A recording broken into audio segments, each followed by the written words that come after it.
మధ్య పూర్తి భిన్నత్వం ఉంది. ఓకే గోవర్ధన్ గారు, నెక్స్ట్ టైం డెఫినెట్గా మరొకసారి మీ దగ్గర విశ్లేషించడానికి మనం ప్రయత్నిద్దాం. అప్పటిదాకా డాక్టర్ శేషు గారి దగ్గరికి వెళ్దాం. శేషు గారు, ప్రస్తుతం ఏదైతే మన నయనాల గోవర్ధన్ గారు చెప్తున్నారు ఖచ్చితంగా ఇరాన్కు సంబంధించింది. అతను అమెరికా ముంగట ముఖాల మీద పడకుండా ఈరోజు ఖచ్చితంగా ఖతార్ను చెప్పి దాడి చేశారని చెప్తున్నారు. కానీ ఒక్క విషయం గమనించవలసింది ఏంటంటే, ఎప్పుడైతే ఇరాన్ ఇజ్రాయెల్ మీద దాడి చేసిందో అప్పుడు 7 సముద్రాలు దాటకున్నా కూడా కేవలం ఈ 1300 కిలోమీటర్లు సుమారుగా అటు ఇటు సుమారుగా 10 అంటే అన్ని అమెరికన్ బేసెస్ను దాటుకుంటూ అక్కడికి వెళ్ళి అన్ని అంటే యాంటీ మిజైల్స్ కానీ డ్రోన్ కానివ్వండి, డ్రోన్ ఏదైతే అత్యధికంగా చెప్తున్నామో ఆ డ్రోన్ను కూడా దాటి ఈరోజు ఇజ్రాయెల్ మీద దాడి చేసిందంటే అక్కడ ప్రభుత్వం, అక్కడ ప్రజలు మొత్తం ఒత్తిడి తెచ్చారు బెంజమిన్ నెతన్యాహు మీద. ఖచ్చితంగా మీరు ఇరాన్తోని వార్ చేయకండి. ఇంకొక ముఖ్యమైన విషయం మనం దీంట్లో మర్చిపోతున్నాం ఏంటంటే, ఇజ్రాయెల్ ఏదైతే గజ్జా ఫలస్తీన్ మీద దాడి జరుపుతున్నదో ఆ నేపథ్యంలోనే కేవలం దాన్ని మళ్లించడానికే ఈరోజు కుట్రపూరితంగానే ఇరాన్ ఇజ్రాయెల్ మధ్య ఒక చిన్న కాన్ఫ్లిక్ట్ లాగా తీసుకొచ్చి ప్రపంచ దృష్టి మళ్లించడానికి ప్రయత్నం చేస్తే దాంట్లో సఫలమైంది కూడా చెప్తున్నారు. ఈ విషయంపై మీరు ఎలా విశ్లేస్తారండి?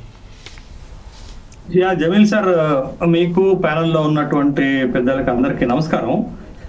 12 రోజులుగా ఇజ్రాయెల్ ఇరాన్ మధ్య ఉన్నటువంటి ఉద్రిక్తతలు, వైమానిక దాడులకు స్వస్తి పలుకుతూ జూన్ 24వ తారీఖు నాడు సీజ్ ఫైర్ ప్రకటన సాక్షాత్తు అమెరికా అధ్యక్షుడు ట్రంప్ ప్రకటన చేసినటువంటి సందర్భం.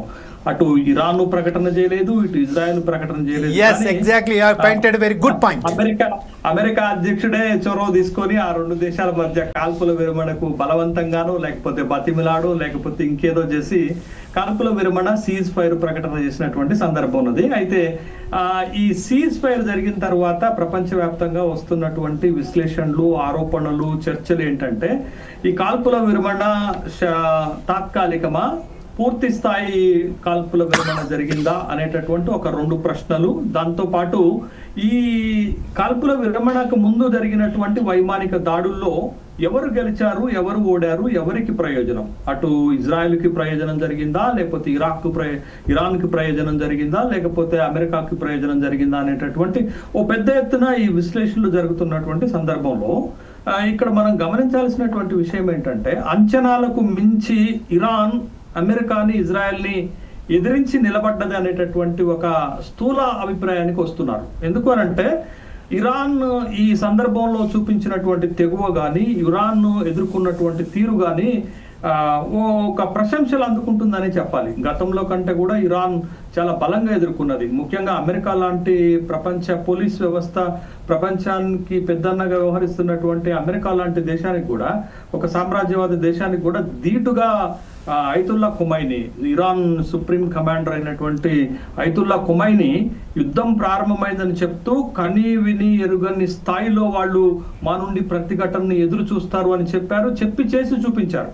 మీకు చూడండి, మీకు జూన్ 23వ తారీఖు నాడు ఆపరేషన్ బేషరత్ పతాహ్ అనేటటువంటి పేరుతోటి అమెరికా స్థావరాలపైన, అమెరికా బేస్ల పైన, మీరు ఖతార్లో ఉన్న బేస్ పైన, కువైట్ లో ఉన్నటువంటి బేస్ పైన, బెహ్రైన్ లో ఉన్నటువంటి బేస్ పైన, తర్వాత ఇరాక్ లో ఉన్నటువంటి బేస్ పైన ఇరాన్ దాడి చేయడంతో పెద్ద ఎత్తున దాడులు చేసింది చెప్పినట్లుగానే. దాంతో అమెరికా దిగి వచ్చి ఏకపక్షంగా సీజ్ ఫైర్ ని ప్రకటించేసింది. అంటే ఇరాన్ నుండి వచ్చినటువంటి తీవ్రమైనటువంటి ప్రతిఘటనని అంచనా వేసినటువంటి డొనాల్డ్ ట్రంప్ సీజ్ ఫైర్ అనేటటువంటి దాన్ని తీసుకొచ్చి సీజ్ ఫైర్ కి తనే ఏకపక్షంగా ప్రకటన చేస్తే ఇరాన్ దాన్ని మొదట ఖండించింది.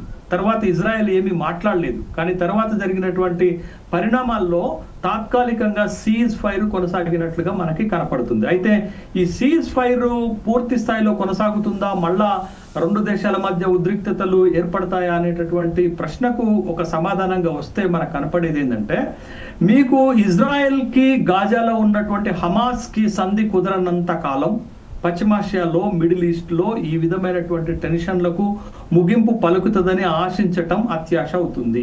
ఇక్కడ ఇరాన్ ని ఎందుకు ఇజ్రాయెల్ శత్రువుగా భావిస్తుందంటే, ఇరాన్ హమాస్ వెనకాల నిలబడింది, హమాస్ కి అన్ని విధాల సహాయం చేస్తుంది అనేటటువంటి ఉద్దేశంతో అది ప్రధాన ఉద్దేశం. అయితే రెండోది, ఇరాన్ లో అణుబాంబు గనక తయారైతే, అణు కేంద్రాల ద్వారా అణుబాంబు గనక తయారు చేసుకుంటే అది భవిష్యత్తులో ఇజ్రాయెల్ భద్రతకు తీవ్రమైనటువంటి ముప్పుగా పరిగణిస్తుంది జరుగుతుంది కాబట్టి ఇరాన్ లో ఉన్నటువంటి అణు కేంద్రాలే లక్ష్యంగా ఈ దాడులను ప్రారంభించినట్లుగా, ఏది ఆపరేషన్ లయన్ అనేటటువంటి, ఆపరేషన్ రైజింగ్ లయన్ అనేటటువంటి పేరుతోటి వాళ్ళు ఈ దాడులు చేసినట్లుగా చెప్తున్నారు. మీరు చూడండి, ప్రపంచంలో ఇప్పుడు జరుగుతున్నటువంటి అన్ని టెన్షన్స్, అంటే వైమానిక దాడులు, యుద్ధాలు, పాక్షిక యుద్ధాలు వెనకాల దాగి ఉన్నది ఏంటంటే తమ అంతర్గత భద్రతకు ప్రమాదం జరుగుతుంది అనేటటువంటి నెపంతో ఇవన్నీ జరుగుతున్నాయి.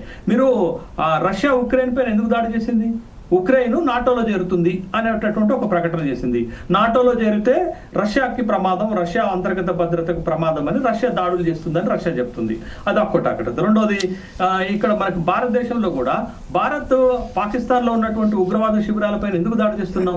పాకిస్తాన్ లో ఉన్నటువంటి ఉగ్రవాద శిబిరాలు భారతదేశంలో ఉగ్రవాదాన్ని రెచ్చగొడుతున్నారు, భారతదేశంలో అమాయక ప్రజలను రెచ్చగొడుతున్నారు కాబట్టి, చంపేస్తున్నారు కాబట్టి పాకిస్తాన్ లో ఉన్నటువంటి ఉగ్రవాద స్థావరాల నిర్మూలన ధ్యేయంగా ఆపరేషన్ సింధూర్ లాంటి ఒక అటాక్ భారతదేశం తీసుకుందనేటటువంటి విషయాన్ని మనం చూస్తున్నాం. ఇప్పుడు ఇజ్రాయెల్ ఇరాన్ పైన ఎందుకు దాడి చేస్తుంది?